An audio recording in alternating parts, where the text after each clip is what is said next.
하나님의 크신 은혜와 사랑이 여러분과 함께 하심을 믿습니다. 네, 이 아름다운 5월에 여러분에게 하나님의 아름다운 일들이 일어날 수 있기를 소원합니다.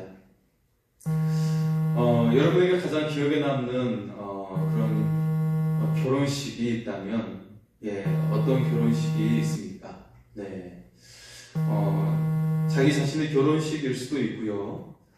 그리고 자녀의 결혼식 날이 또 가장 기뻤던 결혼식 날이 될 수 있을 거라고 생각을 합니다.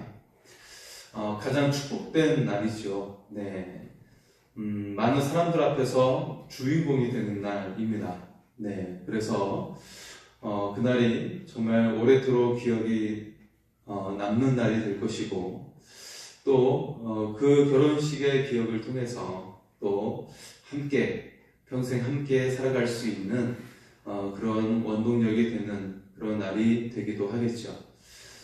반면 가장 슬픈 날이 있어요. 그것은 바로 누군가와 이별하는 날이죠. 특별히 죽음으로써 이별하게 되는 장례식장은 가장 슬픈 날이 되고 슬픈 장소가 될 것입니다. 오늘 말씀은 가장 기쁜 날과 가장 불행의 날에 대해 다루고 있습니다. 그리고 그 사건이 하나의 사건을 통해서 되어진 것을 우리에게 말씀해 주고 있는데요.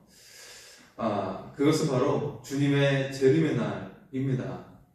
오늘 말씀은 주님의 재림의 날에 대해 말씀을 하고 있는데요. 그런데 이 말씀을 우리가 조금 전에 같이 살펴봤던 것처럼 굉장히 두렵고 떨리는 그런 내용들이 많이 있는 것을 볼 수가 있어요.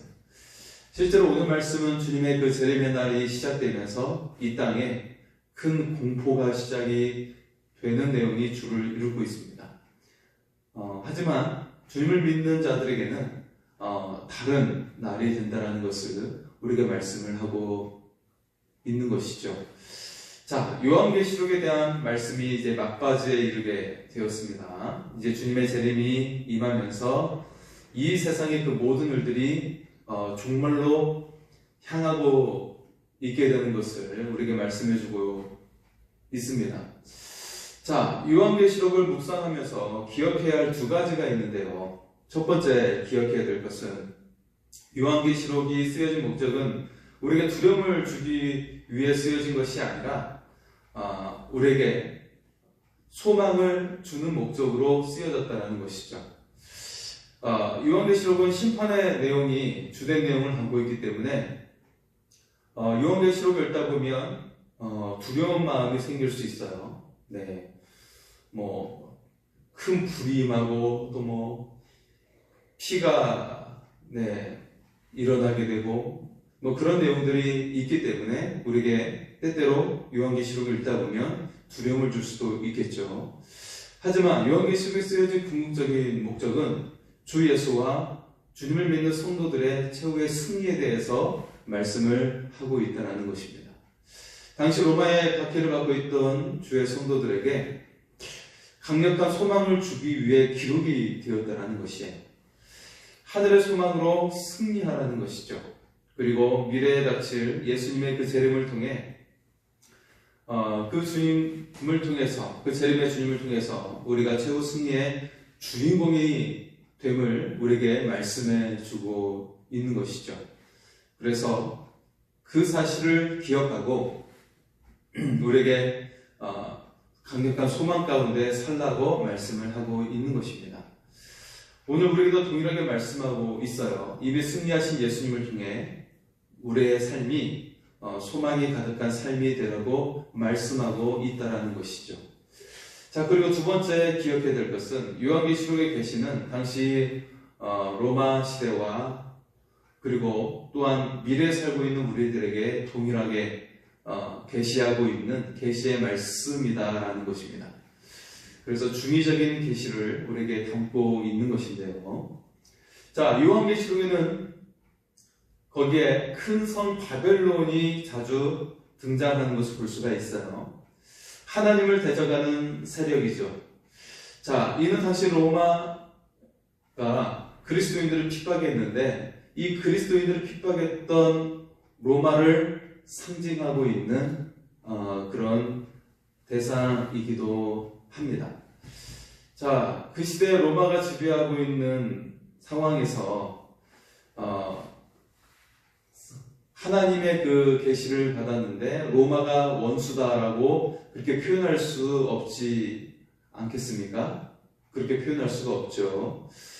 당시 하나님을 대적하는 모든 세력을 통칭해서 바로 큰 성 바벨론이라고 그렇게 가리켰던 것이죠. 자, 요한계시록에 계시는 당시 로마 시대와 더불어서 오늘 우리에게까지 연결되어 있는데, 오늘날에도 하나님을 대적하는 세력을 같이 통칭하여 큰 성 바벨론이라고 그렇게 가리키면서 계시의 말씀을 우리에게 주시고 있다는 것입니다.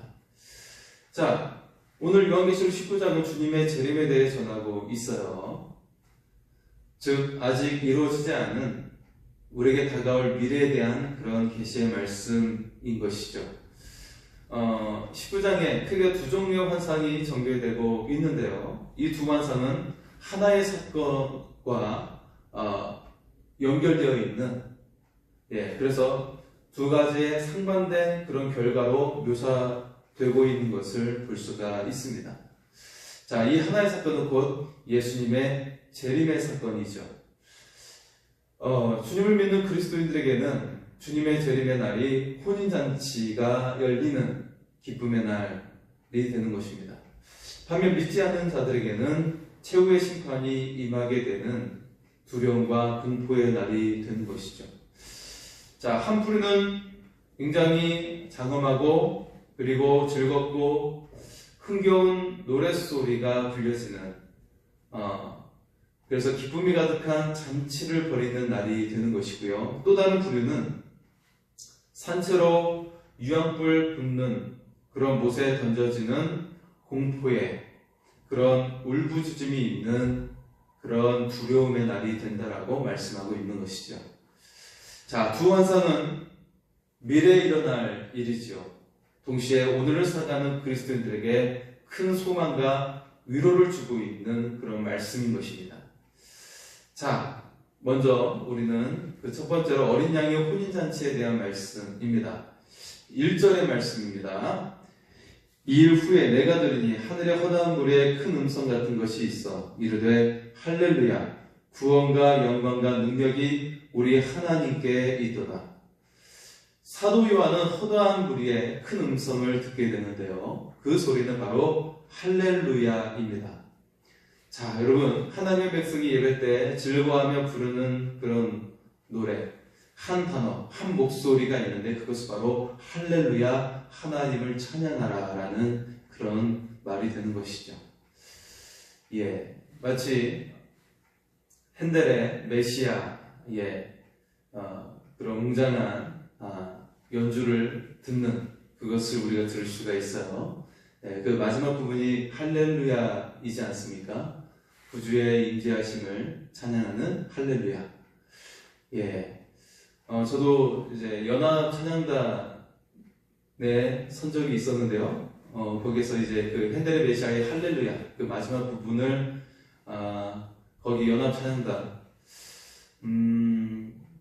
거의 한 8개의 그 성가대가 함께 서서 찬양을 하는데 굉장히 감격스러웠던 그런 기억이 남아 있습니다. 할렐루야. 그 수많은 무리가 함께 할렐루야 외치고 있으니 얼마나 장엄한 광경일까요? 자, 요한은 천성으로부터 장엄하게 울려 퍼지는 할렐루야 소리를 들었어요. 그 소리는 24장로와 4생물이 이어받고 있고요. 그리고 총 4번에 걸쳐 울려 퍼지고 있습니다. 이 영광성이 온 하늘을 진동한 후에 한 천사가 등장을 한 것이죠. 자, 9절의 말씀입니다. 천사가 내게 말하기를 기록하라. 어린 양의 혼인잔치의 청함을 받은 자들은 복이 있도다 하고 또 내게 말하되 이것은 하나님의 참되신 말씀이라 하기로. 자, 지금까지 부른 할렐루야 이 영광송은 곧 열릴 어린 양의 혼인잔치를 예고하는 함성이라는 것이에요. 지금까지 무수한 핍박과 고난을 견뎌낸 성도들은 어린 양의 혼인잔치에 그 신부로 청함을 받았다라는 것이죠. 자, 요한계시록은 예수님께서 다시 오시는 날을 어린 양의 혼인잔치라고 부르고 있습니다. 이는 구약에서 즐겨 사용하던 하나님과 그 백성의 친밀함을 묘사하는 표현인 것이죠. 신랑이신 예수 그리스도께서 지상의 교회와 주님을 믿는 성도들을 칭함을 붙여 부르고 있는데, 그것이 바로 신부, 신부라는 표현이에요. 그리고 그날을 혼인잔치라고 묘사하고 있는 것이죠. 이 말은 말할 수 없는 위로와 소망이 되는 말이에요. 이 말은 한 사람이 다른 사람을 사랑할 때 최고로 사랑한다라고 쓸 수 있는 가장 최고의 표현이 되는 것이죠. 나의 아내, 나의 신부라고 하는 표현은 곧 나의 전부이다라고 부르는 것과 같은 의미를 가지고 있는 것이죠. 혼인잔치의 환상은 이 땅에 오직 복음을 붙들며 말씀의 길을 걸어가는 모든 그리스도인들을 향한 우리 주님의 프로포즈입니다. 네, 여러분, 프로포즈. 네, 그 말이 굉장히 듣는 것만으로도 설레지 않습니까?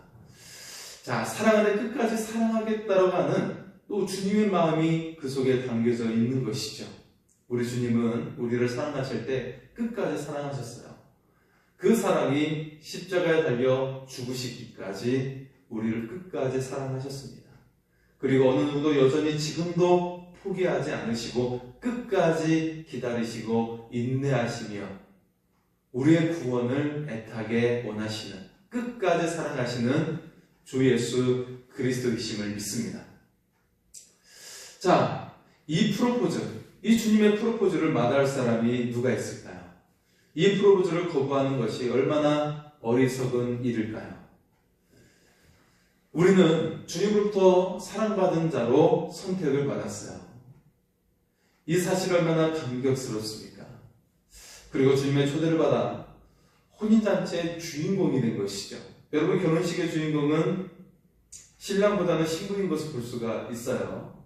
많은 하객들이 신부를 더 지켜세우고 있는 것을 볼 수가 있는데요. 신랑 입장할 때는 모든 청중은 그냥 앉아 있습니다. 그래서 음악에 맞춰서 신랑이 먼저 입장을 하고, 그리고 나서 신부는 어떻게 입장을 하죠? 아버지의 손에 그 손을 잡고, 그리고 온 청중들은 그 자리에서 일어나게 되죠. 온 청중은 일어나서 그 세상에서, 그리고 오늘 누구보다 가장 아름다운 신부의 입장을 그렇게 소개를 하며 그 소개에 맞춰 신부가 입장을 하게 되는 것입니다. 네, 그러니까 이 결혼식의 가장 주인공이 있다면 신랑도 주인공이겠지만 신부가 먼저인 것을 볼 수가 있죠. 자, 혼인잔치의 주인공이 되었어요. 얼마나 여러분 감동스러울까요? 어린 양의 혼인잔치의 환상은 믿음으로 인내하고 주님의 말씀과 그 약속을 지키는 자에게 주어지는 우리 주님의 선물입니다. 주님께서 기대하시고 고대하시며 그리고 가장 극진하게 준비하신 주님의 선물인 것이죠. 반면 오늘 11절 이후의 말씀은 정반대의 상황이 전개되고 있습니다. 자, 주님의 재림이라고 하는 하나의 사건에 의한 두 가지 결말. 먼저 그 주님을 모시는 자는 어린 양의 혼인잔치에, 그 기쁨의 잔치, 그 감격의 잔치로 전개되고 있고요.